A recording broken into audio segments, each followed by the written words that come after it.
अस्सलाम वालेकुम फ्रेंड्स, मेरा नाम है अफकान शरीफ और आप देख रहे हैं बर्ड इन्फॉर्मेशन विद फुरकान। आजकल बहुत ज़्यादा वायरस चल रहे हैं।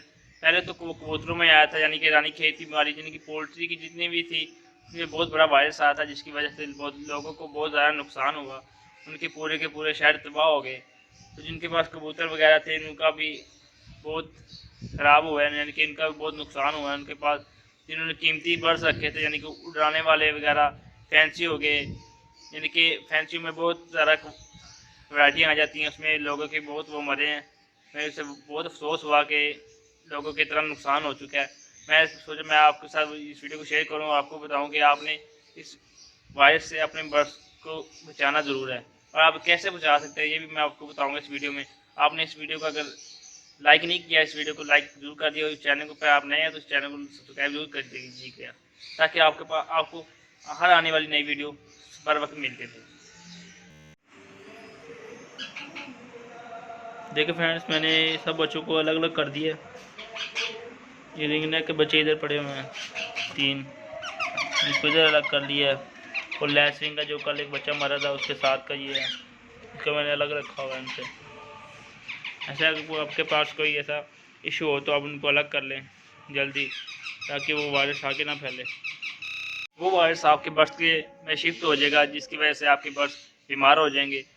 आपको पता भी नहीं चलेगा कि मेरा बर्ड्स बीमार है, क्योंकि सबसे पहले वो कमज़ोर होना शुरू हो जाएगा।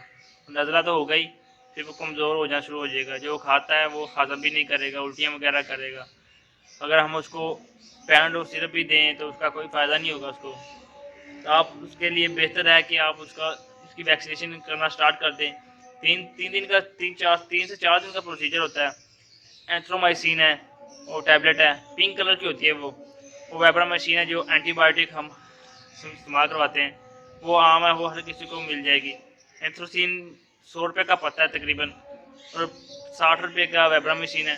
आप ले आएँ, 5 से 6 दिन आप उसको इस्तेमाल करवाएँ, 4 से 5 दिन। ज़्यादा से ज़्यादा बेहतर है कि 5 दिन या 4 दिन कर लें, क्योंकि जितनी ज़्यादा करेंगे आपका ही फ़ायदा है। अगर आपका बच्चा महीने का 2 महीने का है, उससे छोटा भी है, तो आप इन्हें 1 सीसी करानी है सिर्फ, यानी कि अपने एक एक कैप्सूल को 1 लीटर में हल करना है। कल के रख लें आप, कल के आपके पास अगर ज़्यादा बर्ड्स हैं तो आप उनमें भी दे दें, ताकि वायरस आगे बढ़े ना। अगर आया भी है, थोड़ा बहुत भी है वायरस, तो उधर ही ख़त्म हो जाए। यानी कि एहतियातन है ये, एहतियातन आप सबको पिला दें, ज़रूरी है। और आपने 1 सीसी अपने एक बर्ड को पिलाना है, एक दिन में एक मरतबा फीड करवाने के बाद अपने ये काम करना है। और अपने जो हम लाते हैं बाहर से परिंदे खरीद कर नए, वो एक बार ख़रीदना बंद कर दें, क्योंकि वायरस बहुत ज़्यादा आया और इफ़ेक्टिव बहुत ज़्यादा हुआ है। हर शेड के में एक पीस हम लाते हैं बाहर से कि ये मुझे पसंद आया है, मैं ये ख़रीदना है, हम वो ख़रीद के ले आते हैं घर, उससे बर्ड बीमार हो जाए। क्योंकि मैं गया था ना, अपने दोस्त है इधर, उसकी दुकान पे गया था परिंदों वाली, बस उधर से ही मैं आया हूँ। मैंने हाथ भी वगैरह भी धोए हैं, पर फिर भी उनको कैसे वो वायरस बच्चों में शिफ्ट हो गया।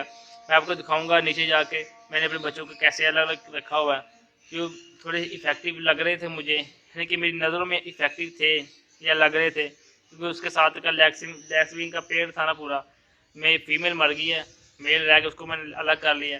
जो वाइट की मैं एक लेके आया था फीमेल, वो मैंने अलग रखा हुआ है। और 2-3 बच्चे और हैं रिंगना के, उनको भी मैंने अलग रखा है, ताकि अगर वायरस एक में भी है तो वो सारे में ना फैले। इसलिए एहतियात ज़रूरी है। आप ज़्यादा से ज़्यादा यानी कि डिटोल का इस्तेमाल करें बर्ड्स के केजी में जाने से पहले। और जो भी एहतियातन चीज़ें हैं, यानी कि एंटीबायोटिक जो भी हैं आप इस्तेमाल करें। और जो में ज़्यादा अगर ज़्यादा मसला ख़राब हो जाए, यानी कि उसका लास्ट स्टेज है, उसकी आंखें फूल जाती हैं, यानी कि इतनी बड़ी हो जाती हैं आंखें फूल के, उसका सर भी उसके 2 गुना हो जाता है, उसके सर से असल साइज से 2 गुना हो जाता है। हो जाए तो आप उसी फ़ौरन उसी वक्त डॉक्टर के पास लेके जाएं, उसके जो भी मेडिसिन या वैक्सीन लगाए, वो टीका वगैरह लगाए तो आप लगवाएं। अगर ठीक होता है तो फिर आपकी किस्मत होगी, अगर नहीं तो फिर अल्लाह का हुक्म फिर आपको भी। अगर आपके पास ऐसा सिस्टम नहीं हुआ या हो गया तो आप अपने दूसरे बर्ड्स को एहतियात से रखें और उनको बचाएं, बाहर से कोई भी बर्ड्स ना लाएं, ठीक है ना। आप अपने जो बर्ड्स हैं उनको ही उनकी ब्रीड करवाएं, उनको ही बढ़ाएं। या आपके पास ज़्यादा ही फीमेल्स वगैरह है, क्योंकि लवबर्ड में हैं मेल कम निकलते हैं, फीमेल ज़्यादा निकलते हैं, जिसकी वजह से हम बाज़ारों में मार्केटों में ढूंढते हैं किसी के पास मेल है तो मेल में वो भी पट्ठा ऐसा लगता है कि मेल है, पर वो घर लाते हैं तो वो भी फीमेल निकल आते हैं। इसलिए आपको चाहिए कि एक बार वॉइसेस लाना बंद कर दें और अपने बर्ड्स का ही इसमें जो ब्रीडिंग करवाएं उनसे बढ़ाएं। जैसे वायरस ये कम होता है तो आप दोबारा जाके बाजार से खरीद सकते हैं। ये महीना गर्मियों का आप निकालें जो भी है, फिर जो वायरस कम होता है तो फिर आप जो चाहें आप खरीद सकते हैं, क्योंकि वायरस तो बहुत हैवी है। एक बर्ड्स को इफेक्ट हो गया समझ लो कि दूसरे ऑटोमेटिक हो गए। कोरोना की मिसाल मैंने आपको पहले दे ही दी है। इसलिए आप और अपने बर्ड्स का ख्याल रखें और आप भी कोरोना से बच के रहे, बाहर जाएँ और मास्क लगा के ज़रूर जाएँ। शुक्रिया, अल्लाह हाफिज़। फ्रेंड्स, आप सब फ्रेंड्स को मेरी ये वीडियो पसंद आई हो तो मेरे इस चैनल को सब्सक्राइब जरूर कीजिएगा और वीडियो को लाइक कीजिएगा, कमेंट शेयर ज़रूर कीजिएगा, क्योंकि जब आप लाइक वीडियो को करते हैं, सब्सक्राइब करते हैं तो हमारा हौसला बुलंद होता है। क्योंकि हमने भी बहुत मेहनत होती है वीडियो बनाने में भी, एक कैमरे के आगे आना और वीडियो बनाना में बहुत मेहनत लगती है। फ्रेंड्स, लाइक और सब्सक्राइब जरूर कीजिएगा और ज़्यादा से ज़्यादा शेयर करें ताकि आपको ज़्यादा सारी ये मालूमात मिले और दूसरों को भी ये मालूमात मिले कि अपने बर्ड्स को कैसे महफूज रखना है। आपने ज़रूरी एथ्रोमाइसिन वेब्रामाइसिन का इस्तेमाल ज़रूर करवाना है अपने बर्ड्स को, चाहे आपके बर्ड्स के शेड में वायरस आया है या नहीं आया। इसलिए एहतियातन आपने ये वेब्रामाइसिन और एथ्रोसिन 1 लीटर में एक कैप्सूल और एक टैबलेट को ज़रूर इस्तेमाल कराना है। इंशाल्लाह आपके पास अगर ये वायरस है भी तो जल्दी ख़त्म हो जाएगा। शुक्रिया, अल्लाह हाफिज़।